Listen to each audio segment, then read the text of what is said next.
vamos a recordar cómo fue este caso de la pequeña que fue raptada por una mujer hace 4 días. ¿Qué le parece? Vamos a conocer los detalles de cómo es que se dio este caso. Capital 21 le dio a conocer el pasado lunes 15 de abril la alerta Amber para localizar a Nancy Tirso Sánchez, una bebé de 8 meses que fue sustraída un día antes de las inmediaciones del Hospital General.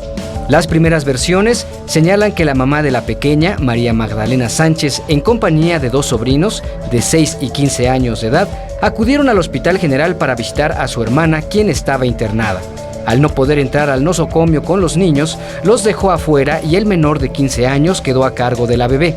El adolescente, en una primera versión, indicó a María Magdalena que habría acompañado a la niña de 6 años al baño, por lo que dejó a Nancy encargada con una señora que estaba a su lado y se ofreció. Al regresar del baño, ni la mujer ni la pequeña se encontraban en el lugar y comenzó la búsqueda. Sin embargo, ayer por la tarde, a través de redes sociales, se difundió un video captado desde la cámara de seguridad de un local ubicado dentro de la estación del Metro Hospital General y en el que se ve al menor y una mujer que lleva en brazos a Nancy.